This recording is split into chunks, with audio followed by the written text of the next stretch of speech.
بسم اللہ الرحمن الرحیم۔ عزیز طلبہ، یہ 5واں ہفتہ ہے پڑھائی کا۔ عنوان ہے سورہ انفال، رکوع نمبر 7 ہے، مضمون اسلامیات، آیات 46 سے 48، اور اس کے ذرائع ہیں درسی کتاب اور تفسیر القرآن مجید۔ طریقہ تدریس عزیز طلبہ، اس میں آیات کا مشکل الفاظ کے معنی سے باماورہ ترجمہ اور اس کے ساتھ مشقی سوالات کا حل، اور رکوع میں مشکل الفاظ کے معنی انشاءاللہ بتائے جائیں گے۔ درسی مقاصد ہیں، تدریسی مقاصد ہیں تلفظ کی درستگی کرنا، مخارج درست کرنا، باماورہ ترجمہ، آیات کی تفسیر قرآن مجید کے ذریعے سے معلومات فراہم کرنا۔ سبق کا تعارف ہے۔ سبق کا تعارف میں سابقہ جو معلومات ہے سبق کے حوالے سے اس کا جائزہ لینا، اور آڈیو کے ذریعے سے آیات کا باماورہ ترجمہ اور مشکل الفاظ کے معنی، رکوع میں دیے گئے مشکل سوالات کا حل۔ سرگرمی ہے، آڈیو اور ویڈیو کے ذریعے سے تدریسی عمل انجام دیا جائے گا۔ درسی کتاب کی جو موجود ہے سبق، اس سے مدد دی جائے گی۔ بسم اللہ الرحمن الرحیم۔ سورہ انفال ہے، اس کا رکوع آیات نمبر 45 سے 48 تک ہے۔ یا ایھا الذین آمنوا، اے ایمان والو، اذا لقیتم فئۃ فاثبتوا واذکروا اللہ کثیرا لعلکم تفلحون۔ اے ایمان والو، جب کفار کی کسی جماعت سے تمہارا مقابلہ ہو، جنگ میں مقابلہ ہو، لڑائی کے دوران، یہ مقابلہ یہاں ہے، اس سے مقصد یہ ہے، تو اس دوران ثابت قدم رہو۔ فاثبتوا، ثابت قدم رہو، اس کو بھی انڈرلائن کر لیں۔ ثابت قدم رہنا، جمے رہنا، ڈٹے رہنا، اور واذکروا، اس دوران اللہ کو تم بہت یاد کرو، لعلکم تفلحون، تاکہ تم کامیاب ہو سکو۔ تفلحون، کامیاب ہونا، اور کثیراً یعنی زیادہ، واذکروا یعنی اس دوران اللہ کا ذکر کرنا، ثابت قدم رہنا۔ اے ایمان والو، تمہارا جماعت سے، کسی کافروں کی کسی جماعت سے تمہارا جنگ کے دوران مقابلہ ہو، تو اس دوران تم ثابت قدم رہو، اللہ کو بہت یاد کرتے رہو، اللہ کا ذکر کرتے رہو، تاکہ تم مراد حاصل کر سکو، کامیابی حاصل کر سکو۔ وَأَطِيعُوا اللَّهَ وَرَسُولَهُ وَلَا تَعَاجَزُوا فَتَفْشَلُوا وَتَذْهَبَ رِيحُكُمْ وَاصْبِرُوا إِنَّ اللَّهَ مَعَ الصَّابِرِينَ۔ اس دوران تم کیا کرو کہ اللہ اس کے رسول کے حکم پر عمل کرو، حکم پر عمل کرو۔ اللہ اس کے رسول نے جو جنگ کے دوران احکامات دیے ہیں اس پر عمل کرو۔ وَلَا تَنَازَعُوا، آپس میں مت جھگڑو، تنازع نہ کرو، جھگڑو نہ۔ فَتَفْشَلُوا، تم بزدل ہو جاؤ گے، کمزور پڑ جاؤ گے۔ وَتَذْهَبَ رِيحُكُمْ، اور تمہارا اقبال جاتا رہے گا، تمہارا روب ختم ہو جائے گا دشمنوں پر۔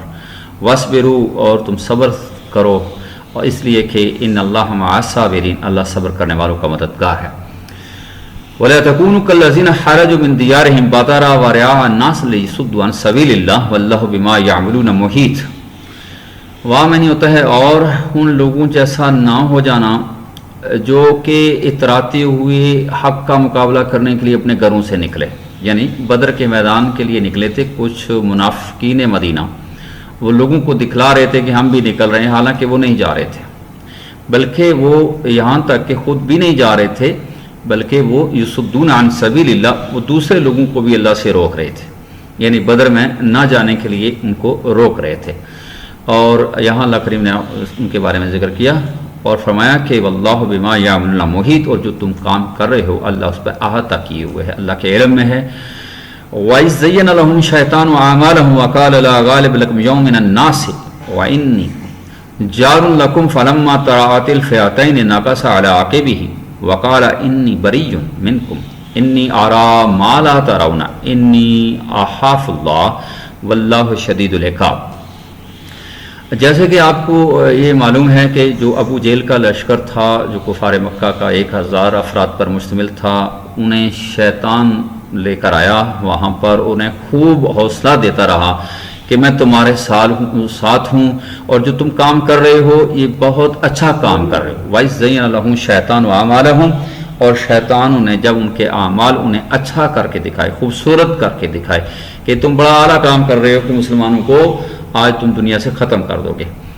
وقال لا غالب یوم من الناس، آج کے دن تم پر کوئی غلبہ نہیں پا سکتا، کیونکہ ظاہر ہے ان کی تعداد بہت زیادہ ہے، اسلحے کے ساتھ ہیں، طاقت میں ہیں، قوت میں ہیں، تو شیطان بھی ان کو یہی کہہ رہا تھا کہ تم پر کوئی آج انسانوں میں غلبہ نہیں پا سکتا۔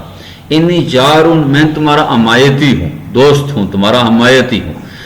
لیکن فلما تراءت الفئتین، جب دونوں فوجیں آمنے سامنے ہوئیں، تراءت الفئتین آمنے سامنے ہوئیں، ناقص علی عاقبہ، تو الٹے پاؤں پسپا ہو کر چل پڑا، اور کہنے لگا وقال وامن، اور کالا کہنے لگا انی بریٌ، میرا تمہارے ساتھ کوئی تعلق واسطہ نہیں ہے، انی ارا ما لا ترون، میں ایسی چیزیں دیکھ رہا ہوں جو تمہیں نظر نہیں آتی، کیونکہ اللہ تعالیٰ نے نبی پاک صلی اللہ علیہ وسلم کی دعا کو قبول فرمایا اور فرمایا تسلی رکھو، میں ہزار فرشتوں کے ساتھ آپ کی مدد کروں گا۔ یہ پہلے سبق میں آپ نے پڑھا تھا۔ تو فرشتوں کو دیکھ کر شیطان جو ہے وہ وہاں سے میدان چھوڑ کر بھاگ گیا، اور وہ کہنے لگا کہ میں ایسی چیزیں دیکھ رہا ہوں جو تمہیں نظر نہیں آتی۔ ظاہر ہے وہ فرشتوں کو دیکھ رہا تھا، اور پھر ایک بڑی خاص بات کر کے گیا ہے، وہ کہنے لگا کہ انی اخاف اللہ، مجھے اللہ سے ڈر لگتا ہے۔ یعنی شیطان بھی اس بات کو مانتا ہے کہ اسے اللہ سے ڈر لگتا ہے۔ واللہ علیم شدید العقاب، اور اللہ سخت عذاب دینے لگا، یہ اس لیے ڈرتا ہے کہ اللہ سخت عذاب دینے والا ہے۔ تو یہ اس رکوع کا ترجمہ تھا، اور اس کے ساتھ اس کی وضاحت تھی، مشکل الفاظ کے معنی تھے۔ آگے کام ہے بامحاورہ ترجمہ، یہ آپ نے یاد کرنا ہے۔ مشکل الفاظ کے معنی یہ آپ نے ایک طرف جو الکلمات و تراکیب ہیں وہ ایک طرف آپ نے مارجن لگا کر، ایک طرف آپ نے الفاظ عربی کے لکھنے ہیں، دوسری طرف آپ نے اس کا ترجمہ لکھنا ہے، معنی لکھنے ہیں، اور مختصر سوالات کے مختصر جواب دینے ہیں۔ اور سوال ہے کفار کے مقابلے کی صورت میں مسلمانوں کو کون سا کام کرنے اور کن باتوں سے بچنے کا حکم دیا گیا ہے۔ اور دوسرا سوال ہے غزوہ بدر میں مسلمانوں کی نصرت کے لیے نازل ہونے والے فرشتوں کو دیکھ کر شیطان کا رد عمل کیا تھا۔ جزاک اللہ۔